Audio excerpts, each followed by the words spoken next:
Hello everybody, welcome to channel Inspire Mathematics Classes। আচ্ছা, তোমাদের ভৌত বিজ্ঞান ফিজিক্যাল সায়েন্সের এই ভিডিওতে তোমাদের বয়েলস ল নিয়ে আমি শুরু করছি। বয়েলস ল নিয়ে বলছি। দেখো, বয়েলস ল 1662 খ্রিস্টাব্দে বিজ্ঞানী ছিলেন রবার্ট বয়েল। নাম হচ্ছে ওনার রবার্ট বয়েল, ওনার নাম হচ্ছে বয়েল। উনি আবিষ্কার করেছিলেন, তাই উনার নামকে স্মরণ রাখার জন্য নাম হচ্ছে বয়েলস ল। ক্লিয়ার? তো 1662 খ্রিস্টাব্দে বিজ্ঞানী রবার্ট বয়েল স্থির উষ্ণতায় নির্দিষ্ট ভরের যে বায়ুর উপর চাপ প্রয়োগ করলে গবেষণা করে উনি সূত্রটা আবিষ্কার করেছিলেন। সেই সূত্রটা হচ্ছে বয়েলস ল, সেটা আমি তোমাদের বলছি। দেখো, বয়েলস লটা কি বলেছে? এই হচ্ছে বয়েলস ল। ঠিক আছে, যে যদি স্থির উষ্ণতায়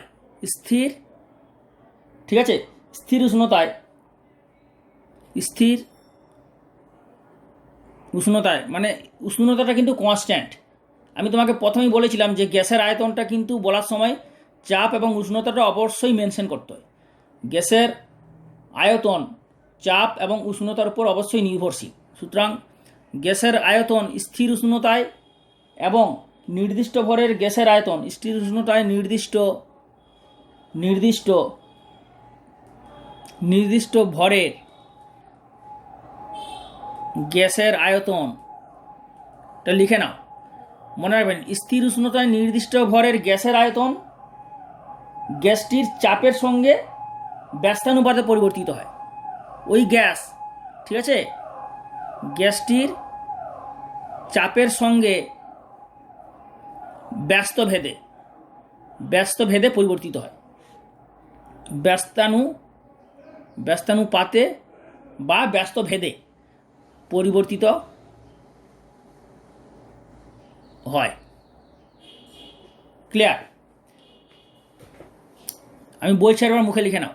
স্থির উষ্ণতায় নির্দিষ্ট ভরের গ্যাসের আয়তন গ্যাসটির চাপের সঙ্গে ব্যস্তানুপাতে পরিবর্তিত হয়। এর আমি অঙ্কের আকারটা দিচ্ছি, ম্যাথামেটিক্যাল এক্সপ্রেশন, গাণিতিক রূপ ম্যাথামেটিক্যাল এক্সপ্রেশন। তার জিনিসটা তোমাদের কনসেপ্টটা আরও সুন্দরভাবে বুঝতে হবে যতক্ষণ না গাণিতিক রূপটা দেখতে পাচ্ছ। যেমন দেখো, মনে করো আমি কি বললাম, স্থির উষ্ণতা, তাহলে কি ফিক্সড থাকছে? উষ্ণতা স্থির মানে উষ্ণতাকে যদি টেম্পারেচার যদি টি ধরো, তা টি হচ্ছে টেম্পারেচার, এটা ফিক্সড। আর ধরো এন মোল গ্যাসের উষ্ণতা হচ্ছে টি কেলভিন, টেম্পারেচার টি কেলভিন। আর এন মোল গ্যাসের এন মোল অণুর গ্যাস, ঠিক আছে, গ্যাসের উষ্ণতা ধরে নিলে টি, টেম্পারেচার টি কে, ঠিক আছে। আর চাপ হচ্ছে পি, চাপ ইকুয়াল টু পি। আর আয়তন ধরে নাও, আয়তন ইকুয়াল টু ভি।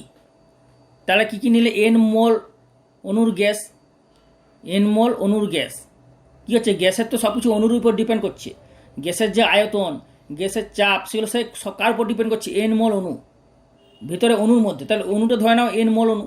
তাহলে এন মোল অণু জন্য যে গ্যাসের উষ্ণতা হচ্ছে টেম্পারেচার টি কে ধরলে, চাপ ধরলে প্রেসার পি, চাপ ধরে নিলে প্রেসার পি, আয়তন ধরে নিলে ভি। তাহলে তোমার সূত্র অনুযায়ী কী হচ্ছে? গ্যাসের যে বয়েলসের সূত্র বলছে, সূত্রানুযায়ী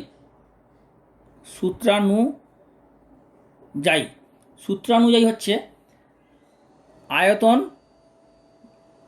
কার সঙ্গে ভেদযুক্ত? না, এই চাপের সঙ্গে। চাপ বাড়লে আয়তন কমবে, চাপ কমলে আয়তন বাড়বে। বোঝা গেল? চাপের সঙ্গে ব্যস্তভেদে মানে ভি ভ্যারিয়াস 1/p। ব্যস্তভেদ মানে কি? 1/, হয়। এই যে ব্যস্তানুপাতে মানে ব্যস্তভেদে, একই জিনিস। তাহলে এটা কখন হচ্ছে না? যখন, এটা কিন্তু খুব ইম্পর্টেন্ট, যখন টেম্পারেচারটা কনস্ট্যান্ট, মানে উষ্ণতা স্থির। টেম্পারেচার, এটা হচ্ছে উষ্ণতা, এত কেলভিন, টেম্পারেচার টি কেলভিন, এটা স্থির। আর এন, টি আর এন অপরিবর্তিত, টি আর এন কনস্ট্যান্ট মানে ধ্রুবক, মানে অপরিবর্তিত। তার মানে যদি টেম্পারেচার কনস্ট্যান্ট থাকে, কনস্ট্যান্ট মানে কি, কোনো পরিবর্তন হচ্ছে না, ফিক্সড টেম্পারেচার যা আছে ওটাই। আর গ্যাসের মধ্যে যে এন মোল অণু সেটার হচ্ছে সংখ্যাটা সেম, কনস্ট্যান্ট। তা টেম্পারেচার আর গ্যাসের মধ্যে মোল অণুর সংখ্যা দুটো যদি পরিবর্তনশীল না হয়, অর্থাৎ কনস্ট্যান্ট হয়, তাহলে সূত্র বলছে বয়েলসের সূত্র অনুযায়ী ওই গ্যাসের আয়তন চাপের উপর ব্যস্তানুপাতে সম্পর্কযুক্ত, অর্থাৎ ব্যস্তানুপাতে পরিবর্তিত হয়। চাপ বাড়লে আয়তন কমবে, চাপ কমলে আয়তন বাড়বে। তো সুতরাং এটা খুব ইম্পর্ট্যান্ট, এই সূত্রটা তোমাদের ভালো করে মনে রাখতে হবে। ক্লিয়ার? এ হচ্ছে ব্যাপার। এরপর তোমরা একটা জিনিস লক্ষ্য করো, তাহলে ভি ভ্যারিজেস 1/p, তাহলে or V equal to K into 1/p। এই কেটা কি আমি অঙ্কের ক্লাসে দেখিয়েছিলাম, ভেদ আমি তোমাদের করেছি তো ভেদ, লাইভ ক্লাসে ভেদ বলেছিলাম যে কেটা হচ্ছে সমানুপাতিক ধ্রুবক বা ভেদ ধ্রুবক বলতে পারো। তাহলে এই কেটাকে বলা হচ্ছে ভেদ ধ্রুবক, ভেদ ধ্রুবক বা ভেদ ধ্রুবক, বা এটা একটা মিনিং আছে এখানে। এই কে এর মানটা হচ্ছে গিয়ে কী হচ্ছে না, কে মান গ্যাসের পরিমাণ অর্থাৎ এনের উপর নির্ভর করে। এই কে এর মান বাদ দেওয়ার দরকার নেই, কে এর মান এটা কিন্তু মনে রাখবে, কে এর মানটা কার উপর নির্ভর করে, গ্যাসের যে পরিমাণ অর্থাৎ গ্যাসের মধ্যে যে এন আছে মোল অণু তার উপর নির্ভর করে। কে এর মান গ্যাসের পরিমাণ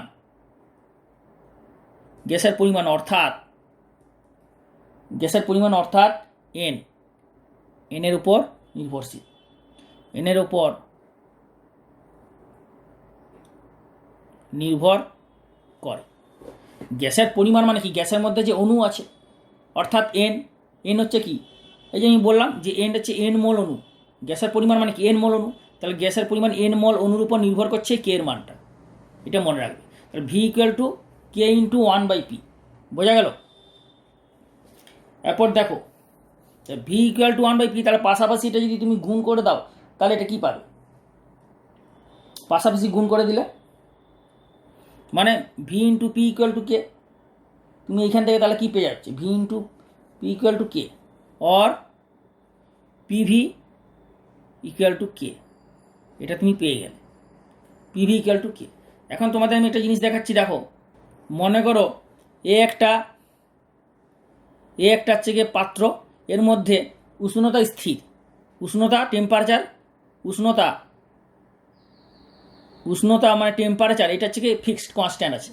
তাহলে এর মধ্যে ধরো গ্যাসের উপর তুমি কি করলে না চাপ প্রয়োগ করলে, চাপ দিলে কত না P1, চাপ P1 দিলে আয়তন কত হলো, গ্যাসটার আয়তন কত হলো V1। ওই সেম উষ্ণতা, একই পাত্র, সেম উষ্ণতা কনস্ট্যান্ট, হ্যাঁ, এখানে যা উষ্ণতা আছে এখানেও তাই উষ্ণতা সেম। চাপটা বাড়িয়ে দিলে, শুধু চাপটা বাড়ালে, উষ্ণতাকে কিছু বাড়ালে না, উষ্ণতা যেমন আছে তেমনই, চাপটাকে বাড়ালে আয়তন হয়ে গেল V2। তাহলে তুমি দেখতে পাচ্ছ যে উষ্ণতাকে যদি কনস্ট্যান্ট রাখো, ফিক্সড রাখো, তাহলে চাপটাকে যদি বাড়াও P1 থেকে P2 করো, তাহলে আয়তন হয়ে গেলো V1 V2। তাহলে তুমি যাই করো এখানে বসালে তাহলে কী পাচ্ছ, এখানে P1 V1 ইকুয়াল টু কে। আবার যখন তুমি চাপ P2 করছো তাহলে P2 V2 এখানে বসাও, P2 V2 ইকুয়াল টু কে। তাহলে দুটোই কে, তার মানে কি, তাহলে এই দুটো সমান, অর্থাৎ P1 V1 equal to P2 V2। তুমি যদি বলো আর একটা যদি পাত্র নাও, আর একটা ধরো পাত্র নিলে, যদি উষ্ণতা সেম, উষ্ণতা কিন্তু সবসময় ফিক্সড, কারণ বয়েলসের সূত্রটা উষ্ণতাটা হচ্ছে কনস্ট্যান্ট, এটা তোমাদের মনে রাখতে হবে। যে স্থির উষ্ণতা যদি চেঞ্জ না করো, মানে কনস্ট্যান্ট থাকে, উষ্ণতাকে যদি ধ্রুবক রেখে কনস্ট্যান্ট রেখে প্রেশারটাকে যদি বাড়াও, V1 পেলে প্রেশারটাকে 3 করলে, প্রেশারটাকে 2 করলে P2, ধরো অন্য একটা প্রেশার করলে P3, এইভাবে P3 P4 বিভিন্ন যদি প্রেশার করো, তখন যে বিভিন্ন যে গ্যাসের আয়তনগুলো আসবে, তখন কত হবে, P3 V3 ইকুয়াল টু কে, এইভাবে যেতে থাকবে। তাহলে এটু হবে P3 V3, এইভাবে ডট ডট পরপর যেতেই থাকবে, P4 V4 P5 V5। তার মানে তুমি গ্যাসের প্রেশার করলে গ্যাসের সবসময় কি দেখতে পাচ্ছ, যে তাদের গুণফলটা সবসময় ধ্রুবক। মানে তুমি যদি উষ্ণতা ফিক্সড রেখে যদি প্রেশার বাড়াও, তাহলে যে গ্যাসের আয়তনটা পরিবর্তন হবে, সেই প্রেশার আর আয়তন মানে চাপ আর আয়তনটা যদি গুণ করো, সেই গুণফলটা হচ্ছে ধ্রুবক, তাই না? অর্থাৎ P1 V1 equal to P2V2। তাহলে এটা একটা ফর্মুলা মনে রাখবে, P1V1 ইকুয়াল টু P2V2, তাই না? তাহলে বয়েলসের ল থেকে কি বুঝতে পারলে? বয়েলসের ল থেকে পরীক্ষায় কোশ্চেন কীরকম আসবে? পরীক্ষায় কোশ্চেন বিভিন্ন আসবে। তোমাদের কনসেপ্টটা যদি ক্লিয়ার করে নাও ভালো করে, তোমরা ভালো করে বোঝাচ্ছি, সহজ সরলভাবে যদি বুঝে নাও, তাহলে যাই কোশ্চেন দেবে তোমরা পেরে যাবে। তাও আমি একবার বলছি, বয়েলসের সূত্রটি বিবৃত দাও। তখন বয়েলসের সূত্র হবে এখান থেকে এই পর্যন্ত। স্থির উষ্ণতায় নির্দিষ্ট ভরে গ্যাসের আয়তন গ্যাসটি চাপের সঙ্গে ব্যস্তানুপাতে পরিবর্তিত হয়। আর এই হচ্ছে গাণিতিক রূপ, এটাও জানতে হবে তোমাকে, P1V1 ইকুয়াল টু P2। এটা মনে রাখতে হবে, কারণ এটা মনে রাখতে পারলে তোমরা অঙ্কগুলো করতে পারবে। এটা হচ্ছে ফর্মুলা, এটা হচ্ছে ফর্মুলা। আর গ্যাসের বয়েলসের ল মনে রাখতে হবে। আর এইখানটা যেটা বোঝালাম এটা ভালো করে বুঝে নেবে, বুঝে নিলে তোমাদের মনে রাখতে সুবিধা হবে। যদি দরকার হয়, যদি প্রয়োজন হয়, এই ভিডিওটা দুবার দেখবে। একবার দেখলে হয়তো হালকা করে দেখলে বুঝতে পারলে, অনেকে হয়তো ভালোভাবে বুঝতে পেরেছো, অনেকে একবার দেখলেই বুঝতে পেরে গেলে, আবার ধরো অনেকে দেখলে একবার হয়তো ভালোভাবে বোঝা গেল না, তুমি সেকেন্ড টাইম দেখবে না, ভিডিওটা আরেকবার সেকেন্ড টাইম দেখে নেবে, দেখবে পুরো ক্লিয়ার হয়ে যাবে। 2-3বার দেখে নেবে, তাহলে ক্লিয়ার হয়ে যাবে, ঠিক আছে? তাহলে এখান থেকে P1V1 ইকুয়াল টু P2V2 পেলে। এরপর আমি এইটার সময় তোমাদের আমি লেখচিত্রের সাহায্যে বয়েলসের এই যে সূত্রটা বললাম না, বয়েলসের সূত্রে যে ধারণাটা বোঝালাম তোমাদের, এটা আমি এখন গ্রাফের সাহায্যে দেখাচ্ছি, লেখচিত্র দেখে নাও ভালো। এখন তোমাদের লেখচিত্রের সাহায্যে বয়েলসের যে সূত্রটা কীভাবে ব্যাখ্যা করা যায় সেটা আমি দেখাচ্ছি। গ্রাফিক্যাল রিপ্রেজেন্টেশন অফ বয়েলস ল, লেখচিত্রের সাহায্যে দেখাচ্ছি, ভালো করে দেখে নাও। তোমরা তো পেয়েছো যে P1V1 ইকুয়াল টু P2V2, তাই তো? অর্থাৎ কি পেলে? PV ইকুয়াল টু কে, মানে P1V1 ইকুয়াল টু P2V2, অর্থাৎ PV ইকুয়াল টু কে পেয়েছো। এখন দেখো তোমরা, তোমাদের আমি একটা গ্রাফ দেখাচ্ছি, গ্রাফের সাহায্যে আঁকছি, দেখে নাও। এই ধরো,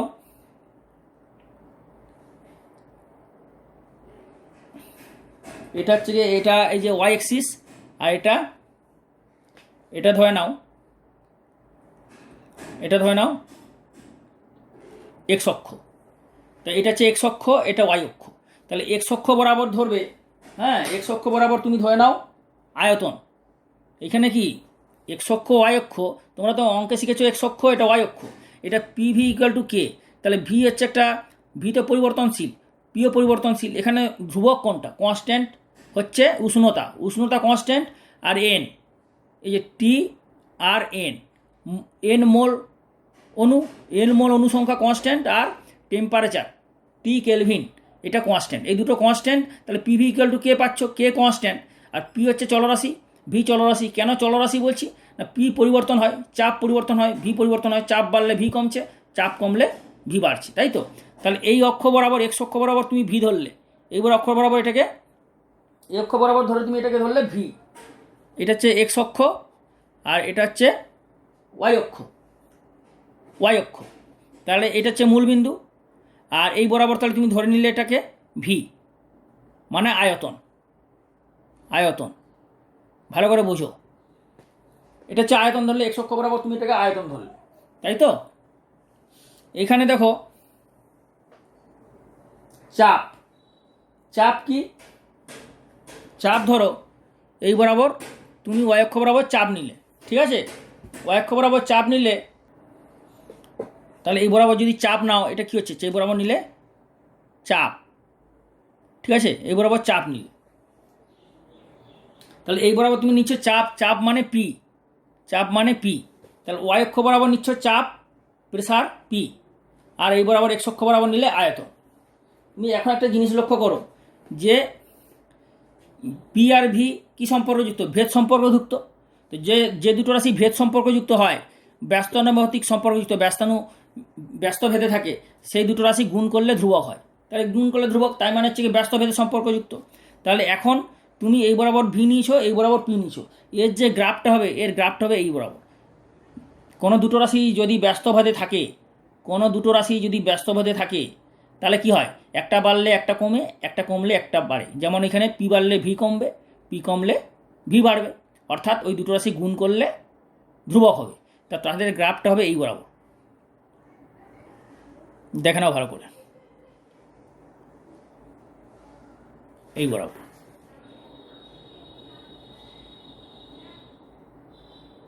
তাদের গ্রাফটা হবে এই বরাবর। অর্থাৎ এই গ্রাফটাকে বলা হয়, ধরো এইখানে তোমার টেম্পারেচার, এখানে ধরো আয়তন, এইখানে ধরো এই ভি আয়তনে, এই আয়তনে এখানে যদি এই আয়তন থাকে, এই পরিমাণ আয়তন, তাহলে এই পরিমাণ হবে চাপ, তাই না? এইটা যদি হয় এইভাবে হবে, অর্থাৎ এইভাবে হলে এইভাবে হবে, এটা যদি এইভাবে হয় এইভাবে হবে। এটার মানে হচ্ছে যদি তোমার এইখান থেকে এই পরিমাণ যদি আয়তন হয়, তাহলে চাপ হবে কি এই বরাবর, কারণ এটা হচ্ছে এক্স কোঅর্ডিনেট, ওয়াই কোঅর্ডিনেট, মানে অঙ্ক তোমরা করেছো ক্লাস 9-এ। এখান থেকে এই পরিমাণ হচ্ছে গিয়ে আয়তন, তাহলে এখান থেকে এই পরিমাণ হচ্ছে চাপ। ধরো এখান থেকে এতখানি পরিমাণ হচ্ছে গিয়ে আয়তন, তাহলে এতখানি হচ্ছে চাপ, তাই না? তাহলে এক্ষেত্রে সবসময় কী হচ্ছে, তোমার টেম্পারেচার টিটা কনস্ট্যান্ট যাই হোক, যেমন ধরো T2 greater than T1, temperature 1 হচ্ছে টেম্পারেচার 2 যাই হোক, টেম্পারেচার তুমি উষ্ণতা যদি কনস্ট্যান্ট থাকে, তাহলে তোমার কী হবে, উষ্ণতা যদি ফিক্স থাকে, তাহলে তোমার এটা হচ্ছে, বোঝা গেল?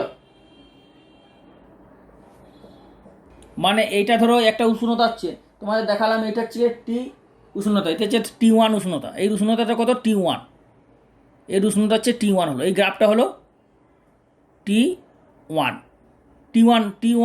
উষ্ণতাতে এই গ্রাফ পেলে। আবার ধরো তুমি T1 উষ্ণতাতে এই গ্রাফ পেলে, এই গ্রাফটার নাম বলা হয়, এটাকে বলা হয় রেক্টেঙ্গুলার হাইপারবোলা, সমপরাবৃত্ত। এই গ্রাফটার নাম হচ্ছে কি, সমপরাবৃত্ত। এটা তোমরা অ্যাকচুয়ালি ক্লাস 11-এ শিখবে। তোমাদের 11-এ গ্রাফ আছে, পরাবৃত্ত যারা 11-এ সায়েন্স নেবে তারা আরও ভালোভাবে ক্লিয়ার হবে। 11-এ যারা সায়েন্স নেবে, ম্যাথামেটিক্স যখন থাকবে, তোমাদের দেখবে পরাবৃত্ত, অধিবৃত্ত, উপবৃত্ত, পরাবৃত্ত, ওখানে আরও ক্লিয়ার হবে। তখন আপাতত এইটুকু এখন জেনে রাখো যে এটা হচ্ছে সমপরাবৃত্ত হচ্ছে গিয়ে যে দুটো চলরাশি গুণ করলে ধ্রুবক হয়, তারা এইভাবে সমপরাবৃত্ত হয়। ঠিক আছে, সমপরাবৃত্ত ইংরেজিতে বলা হয় রেক্টেঙ্গুলার হাইপারবোলা।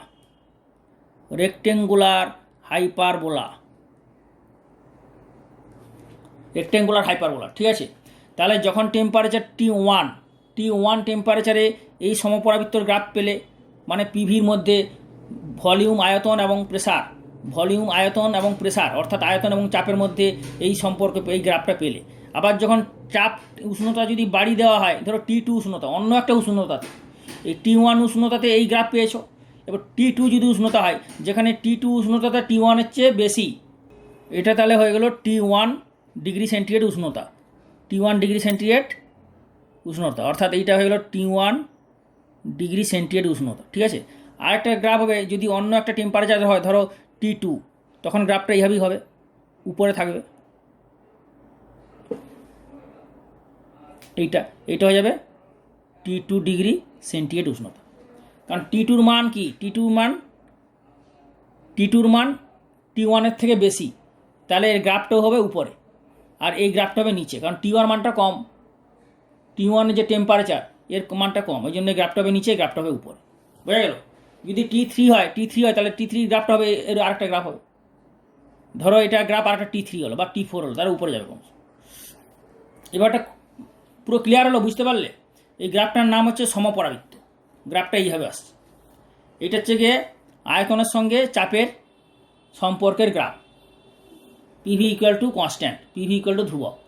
চাপ আর ভলিউম, চাপ আর আয়তন গুণ করলে ধ্রুবক হয়। ঠিক আছে, এইটা। এরপর তোমাদের আমি দেখাচ্ছি, তাহলে এটা স্থির উষ্ণতায় হলো। এরপর দেখাচ্ছি আমি এটা কার সঙ্গে কার গ্রাফ, না পি এর সঙ্গে ভি এর গ্রাফ, পি বনাম ভি। এটা হচ্ছে গিয়ে পি বনাম ভি, মানে চাপের সঙ্গে আয়তনের গ্রাফ, পি বনাম ভি এর গ্রাফ। ঠিক আছে,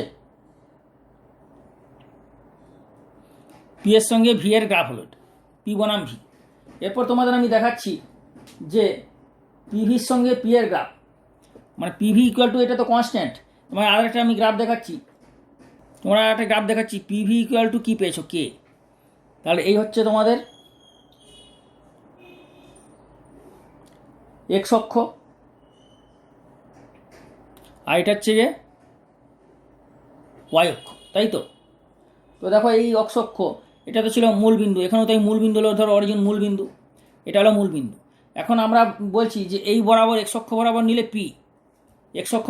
পি, পি মানে চাপ, এক্স অক্ষ বরাবর ধরছো চাপ পি, আর এই অক্ষ বরাবর কি ধরছো তাহলে, ওয়াই অক্ষ বরাবর ধরে নিচ্ছ পিভি, পি ভি, মানে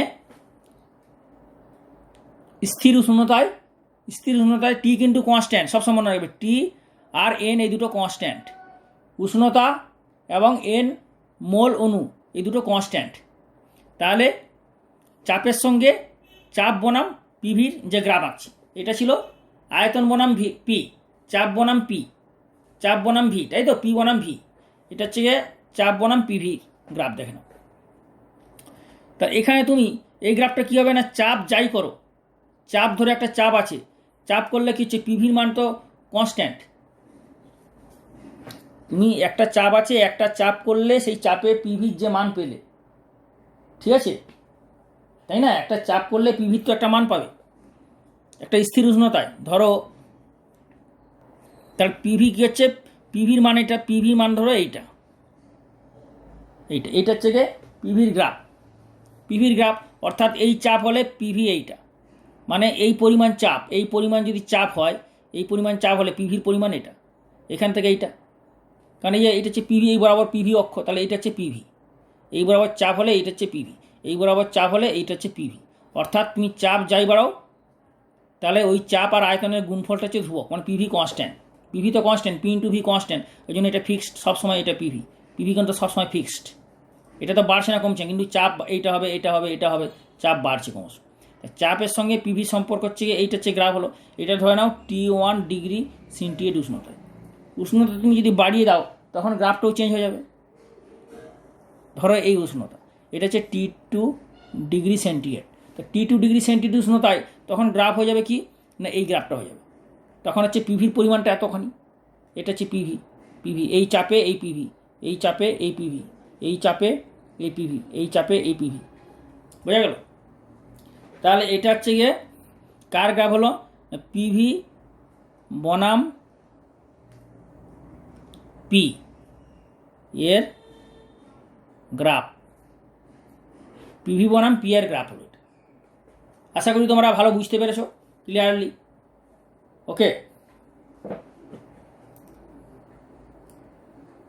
এরপর তোমাদের বলে দিই, এই যে করলে এখান থেকে কিন্তু অনেক শর্ট কোশ্চেন পরীক্ষা আসবে, তোমরা যদি কনসেপ্টটা ভালো করে ক্লিয়ার করে নাও, ভালো করে জিনিসটা যদি বুঝে নাও, আমি সহজ সরলভাবে বোঝালাম, কেমন বুঝতে পারলে তোমরা অবশ্যই ভিডিওর নিচে কমেন্ট করবে, কমেন্ট বক্সে কমেন্ট করে জানাবে কেমন বুঝতে পারলে, কেমন বোঝালাম, এবং ভিডিওটা অবশ্যই লাইক করবে, আমি কষ্ট করে তোমাদের জন্য বানাই তো, লাইক করলে একটু ভালো লাগে, লাইক করবে, আর শেয়ার করতে ভুলবে না, সবাইকে শেয়ার করবে, সব স্কুলের ছাত্রছাত্রীরা যেন পায়, সারা পশ্চিমবঙ্গের ছাত্রছাত্রীরা যেন পায়, হেল্পফুল হয়, ঠিক আছে। আমি তোমাদের এরপরে অঙ্ক করাবো, তোমাদের একটা অঙ্ক দেখাচ্ছি, দেখো, বলছে ঘরের তাপমাত্রায়, ঘরের যে নর্মাল টেম্পারেচার হয় না, ঘরের তাপমাত্রায় 76 সেন্টিমিটার পারদ চাপে কোনো নির্দিষ্ট ভরের গ্যাসের আয়তন 1 লিটার, নির্দিষ্ট ভরের গ্যাসের আয়তন বলেছে 1 লিটার, তাপমাত্রা অপরিবর্তিত রাখে, মানে ঘরের যে তাপমাত্রা আছে, তাপমাত্রা তো চেঞ্জ হলো না, মানে ঘরেই থাকলো, অপরিবর্তিত রাখে 19 সেন্টিমিটার পারদ চাপ ছিল 76 সেন্টিমিটার, চেঞ্জ হয়ে গেল 19 সেন্টিমিটার পারদ চাপে, ওই গ্যাসের আয়তন কত হবে। প্রথমে কোশ্চেনটা ভালো করে পড়বে, দরকার হলে দুবার পড়বে, কারণ দুবার পড়বে কেন বলছি, যে না পড়লে তো পড়ে গ্যাসের অঙ্কটা কি বলেছে, অঙ্কটা তো মানে বুঝতে হবে, তোমাকে অঙ্কটা করতে হলে অঙ্কটা কি দিয়েছে কি বার করতে হবে, ফর্মুলা ইউজ করবে, অঙ্ক হয়ে যাবে, এই তো অঙ্ক খুব সোজা। অঙ্কটা ভালো করে পড়বে, যদি প্রয়োজন হয় দুবার পড়বে, একবার করে যদি ভালোভাবে বুঝতে না পারো দুবার করলে আরও ক্লিয়ার হয়ে যাবে, দুবার পড়বে, ভালো করে পড়ার পরে ফর্মুলার সাহায্যে অঙ্কটা করবে, আমি দেখিয়ে দিচ্ছি কীভাবে করবে, ভালো করে দেখে নাও। তাহলে এখানে কি হচ্ছে, এখানে তাপমাত্রা হচ্ছে ফিক্সড, তাপমাত্রা যখন ফিক্সড, তাহলে বয়েলের সূত্র অনুযায়ী আমরা কী জানি, বয়েলের সূত্র অনুযায়ী P1 V1 = P2 V2, তাই না। তাপমাত্রা যদি ফিক্সড থাকে তাহলে আমরা কী জানি, বয়েলের সূত্র থেকে P1 V1 = P2 V2, P1টা কি, প্রাথমিক চাপ, গ্যাসের প্রাথমিক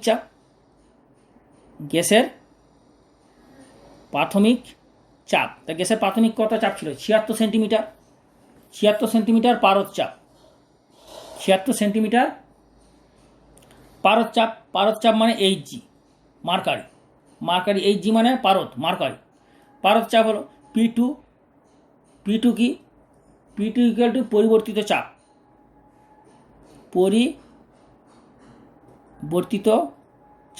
পরিবর্তিত চাপ এই চাপটা ছিল পরিবর্তিত চাপ কত হলো 19 সেন্টিমিটার। তাপমাত্রা অপরিবর্তিত রাখলে 19 সেন্টিমিটার পারদ চাপে, 19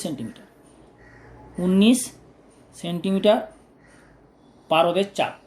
পারদ মার্কারি মানে এইচ জি মানে পারদ, এরপরে বার করতে হবে তোমাদের V1।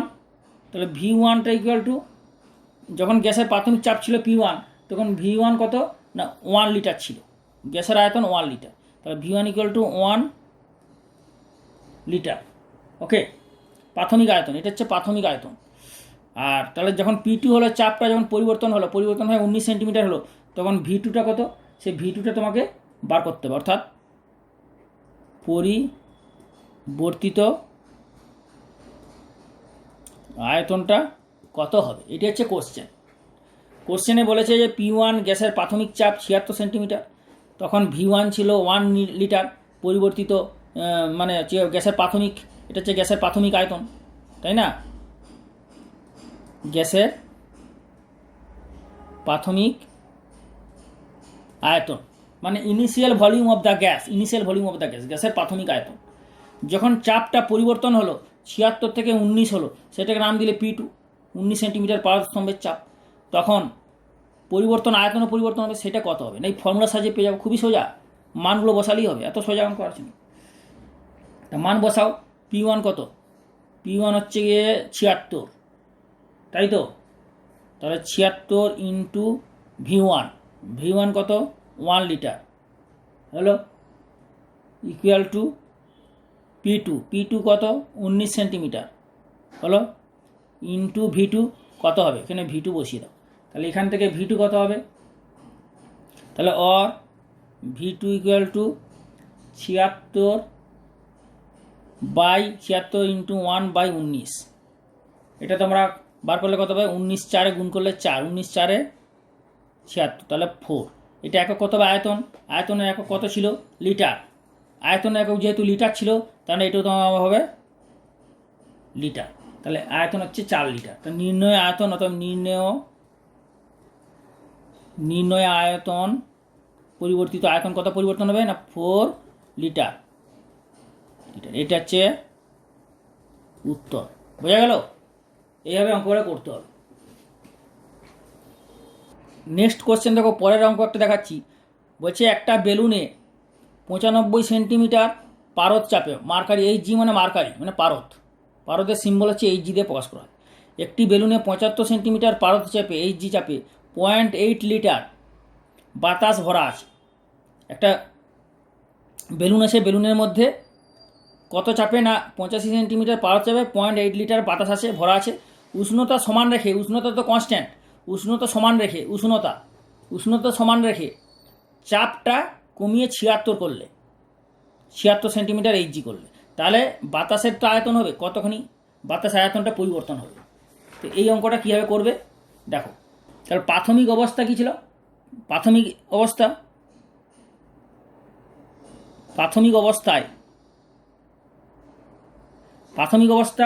আছে পরিবর্তিত অবস্থায়,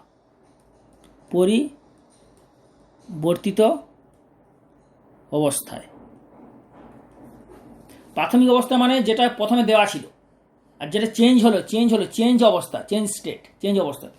প্রাথমিক অবস্থা কী ছিল না, কত চাপ ছিল, P1 ছিল 95 সেন্টিমিটার পারদ, তাই না, তাহলে P1 ছিল 95 সেন্টিমিটার পারদের চাপ।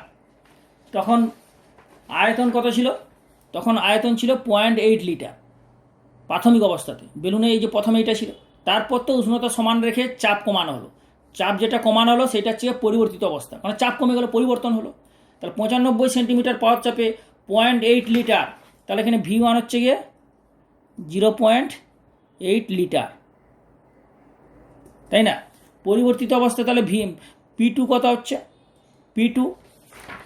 P2তে বলেছে যখন চাপ কমানো হলো 76 সেন্টিমিটার এই যে, এখানে কিন্তু দেখো চাপটা কিন্তু এখানেও চাপটা অবশ্য কমানো হয়েছিল, সে যাই হোক, তাহলে এখানে 76 সেন্টিমিটার পারদের চাপ। তাহলে সেই পারদের চাপে যখন 76 সেন্টিমিটার চেঞ্জ হলো তখন আয়তনটা কতখানি চেঞ্জ হবে, আয়তনটা কতখানি হবে। তাহলে এখানে উষ্ণতা ফিক্সড, তা যেহেতু উষ্ণতা ফিক্সড তাহলে বয়লার সূত্র অনুযায়ী কী হবে, তা যেহেতু অত উষ্ণতা যখন স্থির, তাহলে উষ্ণতা স্থির হলে P1V1 ইকুয়াল টু P2V2। তাহলে এই ফর্মুলা থেকে তোমরা কত পাবে না, P1 এর মান বসাও 95 ইন্টু V1 কত 0.8, P2 কত 76 ইন্টু ভি কত V2 বার করতে হবে, এটা V2, তাই তো। তাহলে এখান থেকে তুমি পেয়ে যাবে V2 equal to 95 into 0.8 divided by 76। একটা জিনিস তোমরা মনে রাখবে, পরীক্ষাতে কিন্তু তোমাদের ক্যালকুলেটর ব্যবহার করা যাবে না, কারণ ক্লাস 10-এ ক্যালকুলেটর ইউজ করতে দেয় না পরীক্ষায়। তো সুতরাং এটা তোমরা ভালো করে দেখে নাও। তাহলে এটা ক্যান্সেলেশন করবে, ক্যান্সেলেশন করলে দেখবে গুণ করলে এটা 1 হবে, 1, এটা গুণ করলে দেখবে 1 হবে, তার মানে হচ্ছে 1। কারণ কেন 1 হবে না 95 ইন্টু 8 বাই 76 ইন্টু 10, তাই তো। তাহলে 95 সঙ্গে 8 গুণ করলে কত হচ্ছে 760 ভাজিত 760 গুণ করলে 1, তাহলে 1 হচ্ছে। সুতরাং 1 ইজ দ্য অ্যান্সার। তাহলে 1 হচ্ছে কি, এখানে কত ছিল 1 কী হবে, এই যে তাহলে আয়তনটা কত বেরোলো 1, তাহলে আয়তনে 1-এর এককটা কত হবে, এখানে যে একক ছিল লিটার, তাহলে 1 লিটার হবে। এইখানে যে এককটা থাকবে সেই এককটাই হবে এই একক, মনে রাখবে সবসময়। এইখানে যে এককটা ছিল সেই এককটাই এটা হবে, তাই না। যদি বলে কী করে এলো, না তোমাদের আমি দেখাচ্ছি, দেখো না V2 ইকুয়াল টু 95 কী ছিল সেন্টিমিটার মার্কারি ইন্টু 0.8 কী ছিল লিটার, তাহলে লিটার দিলে লিটার, আর এখানে ছিল ডিভাইডেড বাই 76 কি সেন্টিমিটার, তাহলে এখানে 76 সেন্টিমিটার দিয়েছ, দাও 76 সেন্টিমিটার। তাহলে এই সেন্টিমিটার কেটে যাবে, কারণ সেন্টিমিটার একক কেটে গেলো, তাহলে কি লিটার পড়ে এলো, তাহলে 1 লিটার পড়ে এলো, অর্থাৎ লিটার হচ্ছে এককটা চলে আসছে। তো অনেক সময় যদি এসে সমস্যা হয় তোমাদের এককে, তাহলে একক সমেত বসিয়ে করবে, দেখবে একদম একক বেরিয়ে যাবে, এটা হচ্ছে আরও বেশি ভালো হবে। সুতরাং 1 লিটার ইজ দ্য অ্যান্সার, বোঝা গেল। সুতরাং তোমরা সাবস্ক্রাইব করে দাও এবং বেশি করে শেয়ার করো পরের ভিডিওগুলো পাওয়ার জন্য, এবং সবাইকে শেয়ার করো, শেয়ার করতে ভুলবে না।